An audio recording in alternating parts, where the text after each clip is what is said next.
Wa bihi nasta'in ala umuri dunya waddin wassalatu wassalamu ala asyrafil anbiya'i wal mursalin sayyidina maulana Muhammad khataman nabiyyin wa ala alihi wa sahbihi ajma'in amma ba'du. Alhamdulillah, kita melanjutkan kajian kitab Taqratus Sadidah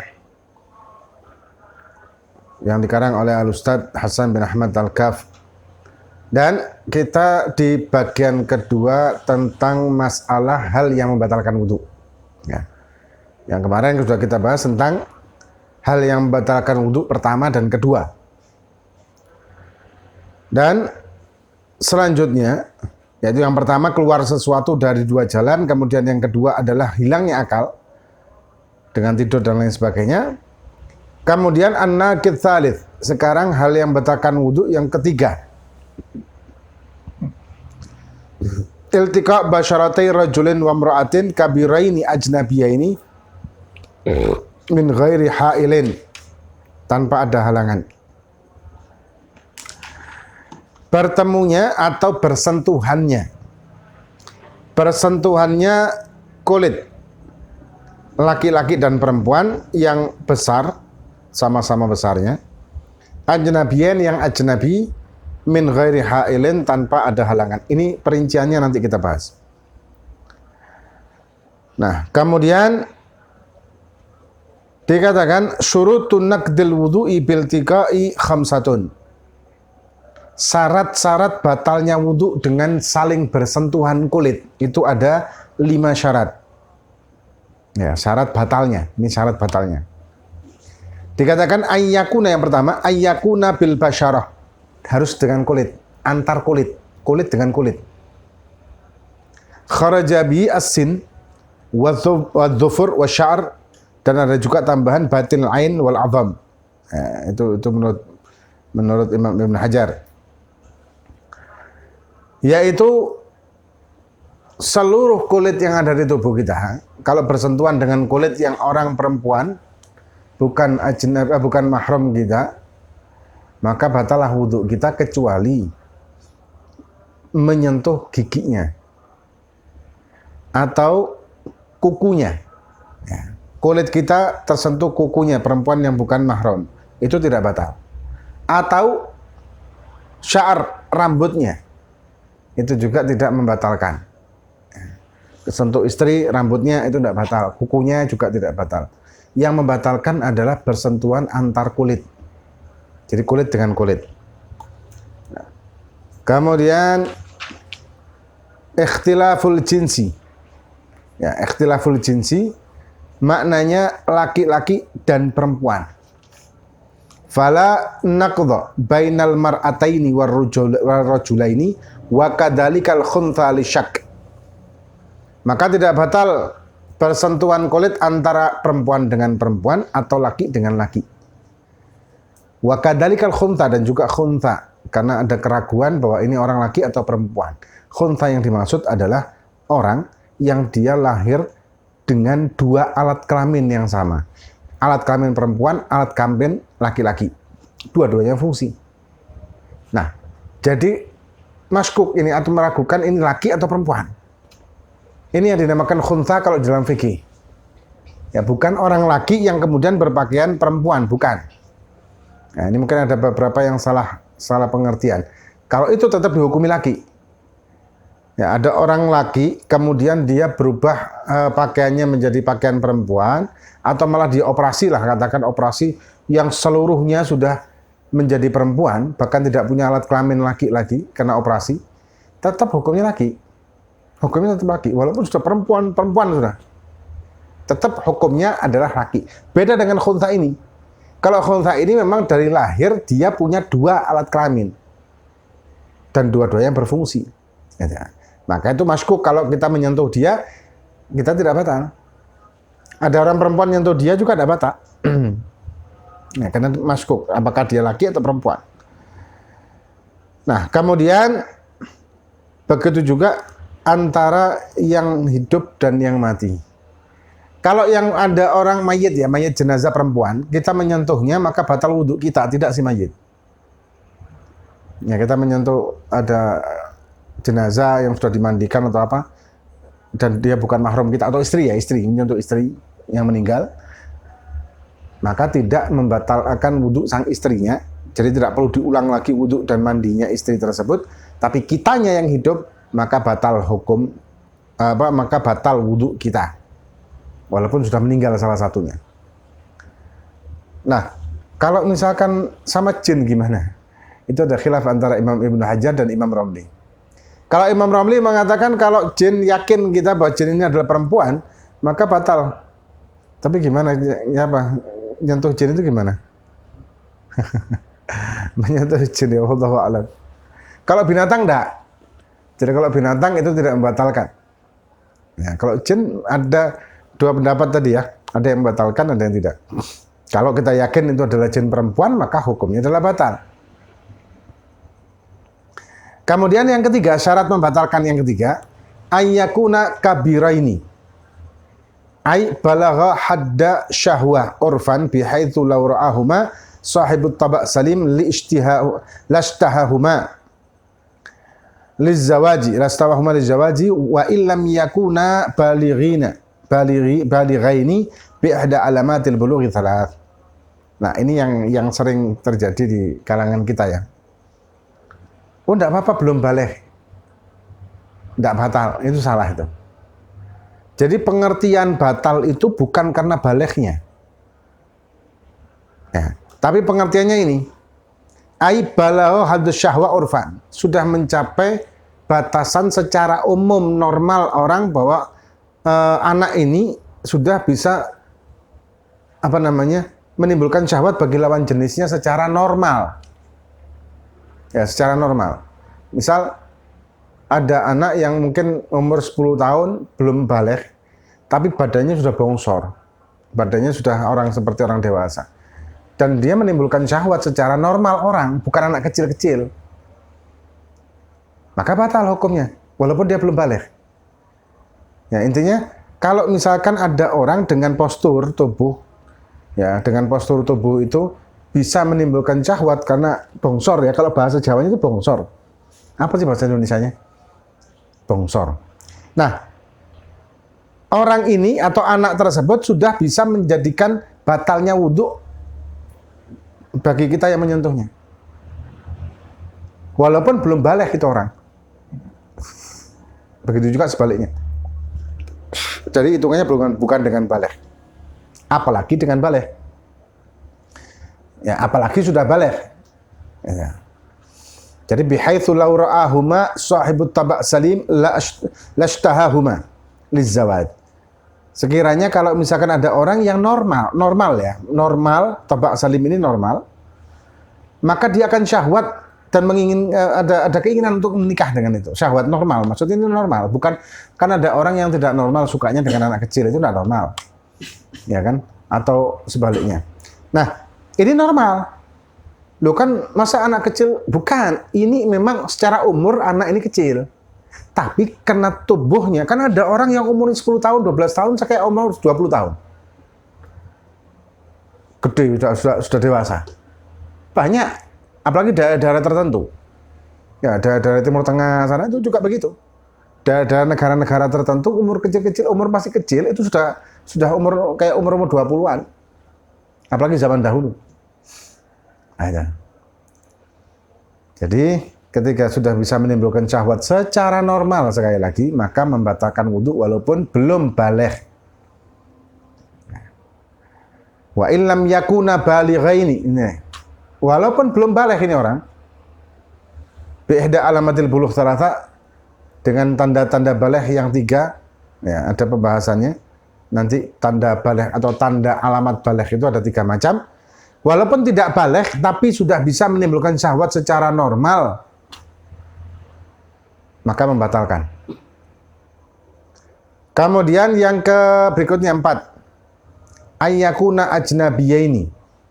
Jadi makanya kalau misalkan ada orang guru atau apa, yang punya murid-murid sudah mungkin SMP atau SD akhir gitu, kelas 6 itu sudah kadang-kadang posturnya sudah gede-gede. Apalagi SMP ya, walaupun belum balik. Kadang ada anak perempuan balik umur 13, 14. Ada yang sebelumnya juga. Nah, umur SMP mungkin 13, 14, belum balik. Itu batal kalau salaman sama gurunya. Guru laki ya. Begitu juga sebaliknya, guru perempuan salaman sama murid yang laki dan sudah berpostur tubuh seperti orang dewasa. Ya, ini juga membatalkan wudhunya ketika salaman. Tidak boleh makanya. Karena ada orang punya pengertian gini loh, kalau sama murid kan saya anggap anak saya sendiri.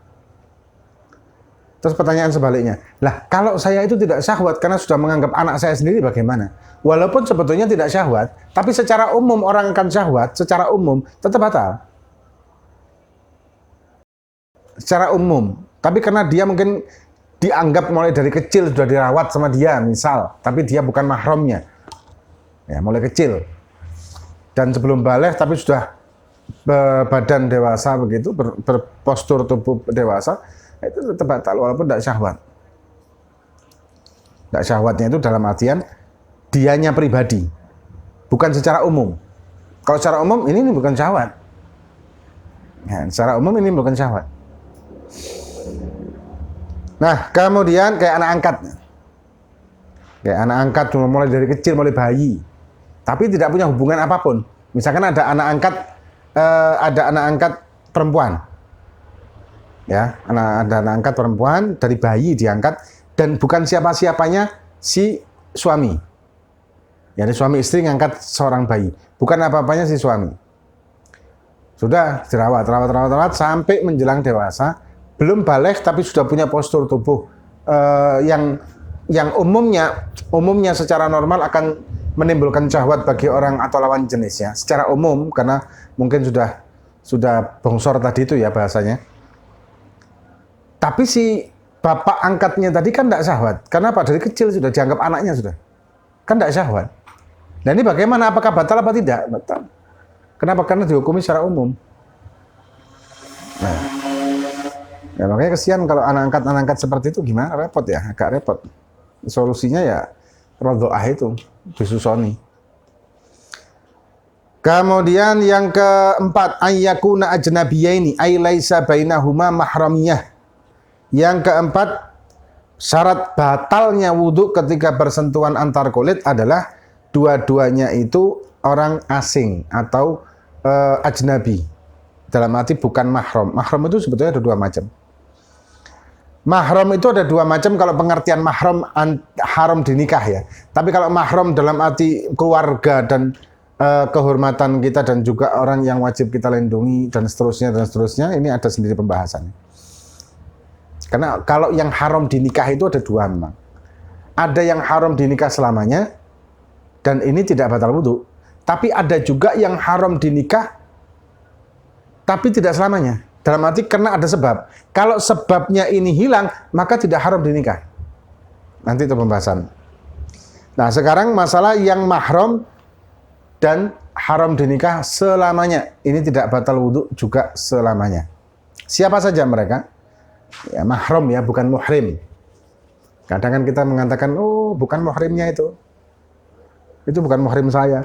Itu salah. Karena muhrim itu berarti orang yang haji atau umroh, berpakaian haji, berpakaian umroh, kemudian niat haji, niat umroh, maka dinamakan muhrim. Kalau mahram, yang tidak batal wudhu dan haram dinikah selamanya itu dinamakan mahram. Tapi sekadung kulino, muhrim. Ya kayak ini loh, kayak takjil itu. Ya takjil itu kan artinya maknanya kan menyegerakan. Berubah makna di sini menjadi buka puasa. Kemudian siapa saja kalau bagi kita orang laki ya, bagi kita orang laki ada sama niyata asyar, ada 18 total. Sab'atun minan nasab warradho'ah dan arba'ah minas musaharah. Ada 3 kategori. Yang pertama karena nasab, keturunan. Yang kedua karena radho'ah, ini sama dengan nasab. Yang ketiga karena pernikahan, itu ada 4 cuman. Siapa saja mereka? Ini bagi kita orang perempuan. Apa bagi kita orang laki? Siapa mahram kita? Wahya ibu kita. Ya, ibu kita itu mahram selamanya. Kemudian anak perempuan kita. Anak perempuan kita dan saudara perempuan kita. Ya, anak perempuan kita walaupun ke bawah. cucu kita, semuanya, cicit kita, semuanya mahram. Kemudian ada saudara perempuan. Ya, saudara kita perempuan, baik yang seayah atau seibu atau sekandung. Maksudnya, ada saudara satu kandung, bapaknya sama, ibunya sama. Ada juga saudara yang ayahnya sama, ibunya beda. Jadi saudara seayah. Ada yang saudara ibunya sama, ayahnya beda. Jadi saudara seibu. Ini semuanya mahram. Termasuk juga anak mereka, jadi keponakan. Anak mereka itu juga mahram selamanya. Cucunya mereka juga mahram sama kita, selamanya juga. Cucunya mereka. Kalau menantunya saudara kita tidak. Jadi istrinya keponakan. Nah, istri keponakan kita itu tidak mahram dengan kita dan batal wudu. Termasuk ipar kita. Istri dari kakak kita atau adik kita itu juga batal wudu dan bukan mahram. Ipar berarti ya. Kemudian saudaranya orang tua kita. Ya, baik saudara sekandung dengan orang tua kita atau seayah ataupun seibu dengan orang tua kita, semuanya mahram. Kemudian nenek kita atau ibu dari orang tua kita itu juga mahram, dan saudara nenek kita atau saudara kakek kita yang baik sekandung maupun seayah atau seibu itu juga semuanya mahram. Tidak batal wudu. Tapi kalau anaknya paman kita atau bibi kita atau keponakan orang tua kita, berarti ya, keponakan orang tua kita itu batal wudu, atau sepupu. Ya, sepupu kita itu batal wudu dan boleh dinikah. Sepupu itu boleh dinikah, tapi mungkin beberapa adat tidak memperbolehkan. Adat beberapa suku tidak memperbolehkan. Tapi boleh hasilnya. Kemudian apa lagi? Ponakan, ya itu ini ya. Itu intinya nasab yang tidak batal wudu selamanya dan mahram dengan kita juga selamanya. Nah. Kemudian ada radha'ah. Radha'ah itu apa? Ada anak bayi yang umurnya kurang dari 2 tahun. Disusoni sama seorang ibu dengan minimal 5 kali susuan. 5 kali susuan itu sekali kenyang, lepas. Terus nanti atau besok atau berapa hari lagi. Walhasil selama 5 kali persusuan dan nyusunya ini yang si anak ini yang lepas sendiri dalam itu sudah kenyang. Walaupun cuma sebentar. Nah, minimal 5 kali susuan seperti itu, anak ini berubah menjadi anak susunnya si ibu yang nyusui. Ya, statusnya anak susun tadi sama kayak nasab ini tadi. Jadi, anak tersebut mahram dengan ibu susunya dan orang tua dari ibu susunya tadi. Kemudian saudara-saudara sesusuan tadi, yaitu saudara-saudara dalam arti anak kandung ibu tadi. Semuanya mahram. Begitu juga keponakan atau anak dari saudara susun. Intinya sama dengan nasab. Nah, kalau anak susun itu perempuan, apakah sama suami si ibu tadi itu nasab apa mahram apa bukan? Dilihat. Dilihatnya begini. Kan biasanya wanita itu kalau keluar air ASI-nya itu karena hamil. Nah, hamilnya ini karena suami ini. Anggap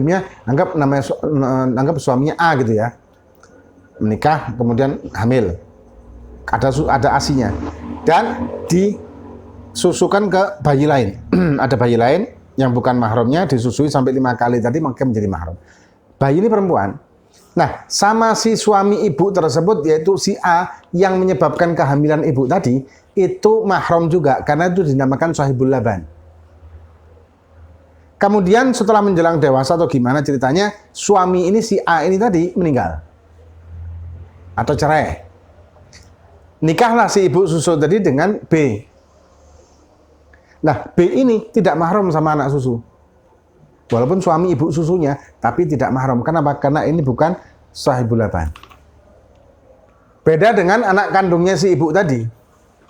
Kalau anak kandungnya si ibu tadi, suami ibu tadi meninggal, atau cerai, kemudian ibu tadi menikah lagi dengan orang laki lain, maka menjadi mahram dengan anak kandung si ibu tadi. Setelah dukhul sama si ibu tadi syaratnya. Ya beda kalau masalah itu dengan musyawarah. Dengan radha'ah. Kemudian yang keempat. Yang keempat musyawarah. Yang ketiga, maaf. Yang ketiga itu musyawarah. Musyawarah ini karena hubungan pernikahan. Mahram karena hubungan pernikahan. Siapa saja? Yaitu ibu dari istri kita atau mertua. Mertua kita ini mahram selamanya, walaupun kita sudah cerai dengan istri kita atau sudah tidak ada yang meninggal istrinya gitu, tetap mahram. Karena mertua itu tidak ada istilahnya mantan mertua. Karena mertua itu tetap jadi mertua sampai kapanpun.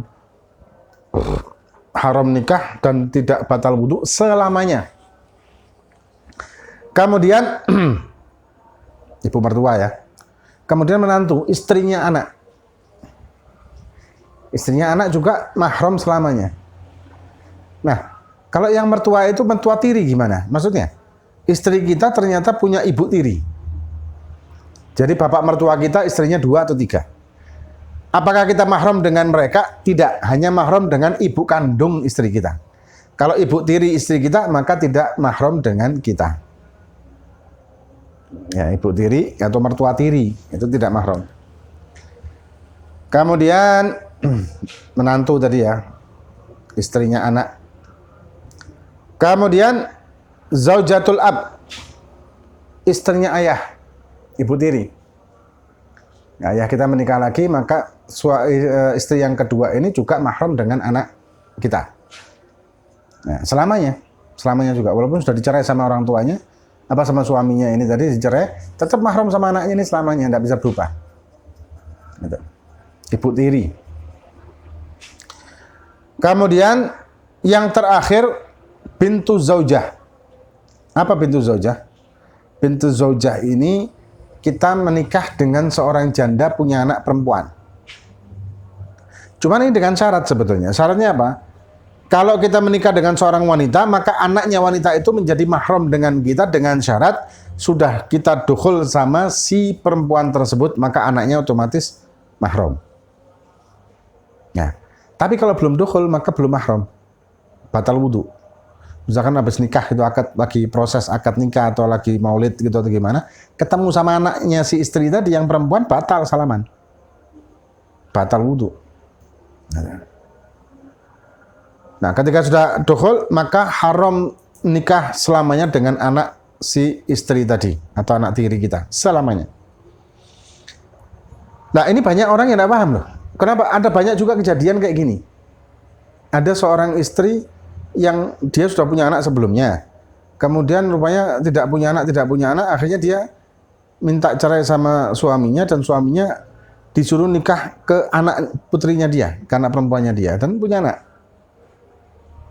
Gimana hukumnya? Ya haram, anaknya jadi zina. Ya kan kesian. Ternyata kadang orang-orang seperti itu nggak ngerti, nggak paham. Ya dianggap kan sudah selesai, kan sudah cerai sama ibunya, kan berarti sudah enggak, tetap. Kalau itu sudah tetap selamanya. Anak tiri itu tetap. Sama kayak tadi ibu tiri ya. Ibu tiri itu selamanya tidak bisa berubah sudah. Ya. Jadi tetap mahram dengan kita selamanya. Nah, kalau ipar itu tidak mahram, batal wudu dan haram khalwah. Loh kan sudah saya anggap adik saya sendiri, itu yang sering terjadi di kita kan seperti itu. Padahal di dalam syariat itu tidak ada dianggap-anggap. Itu sudah saya anggap istri saya sendiri ya, gitu ya. Sudah tidak masalah. Istri Anda ini sudah saya anggap istri saya sendiri. Ini apa ya? Nah, bahaya juga kan? Jadi tidak ada anggap-anggapan itu tidak ada. Saya anggap adik, saya anggap anak, saya anggap bapak, saya anggap ibu. Itu dalam syariat sebetulnya tidak bisa menjadikan hilangnya ajnabiyahnya tadi. Atau tidak bisa merubah menjadi orang tersebut tidak batal, tidak.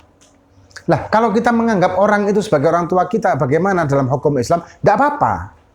Kita menghormat orang tua dengan menganggap dia sebagai orang tua kita, boleh. Atau kita ada anak yang kita anggap adik kita, anak kita, boleh. Tapi asal, tadi ya, tidak bisa merubah hukum menjadi mahram. Satu. Yang kedua, kalau kita menganggap orang yang bukan mahram kita dan dia sudah dewasa, yang bisa menimbulkan syahwat, kita anggap adik dan seterusnya, ini juga membahayakan, karena namanya syahwat ini kan tidak lihat-lihat. Ini haram hukumnya. Ya, hukumnya tetap haram. Kita misalkan menganggap seseorang itu sebagai adik kita sendiri, jangan dia perempuan. Sampai dewasa. Dan kita tetap berhubungan dengan dia. Ini kan menjadi fitnah nantinya. Walaupun dikatakan, loh saya tidak ada syahwat sama sekali sama dia, karena sudah saya anggap adik saya sendiri karena mulai kecil. Tetap aja ini kan bukan mahram. Dan ini fitnah. Apalagi kemudian sang istri tadi, sang perempuan tadi menikah. Dan tetap kita melakukan hubungan dengan si perempuan tadi. Apa enggak jadi fitnah sama suaminya? Akhirnya jadi masalah kan. Ya. Jadi persahabatan lawan jenis itu bagaimana? Ya, itu tadi harus dilihat. Ya. Harus dipertimbangkan seperti itu. Ada.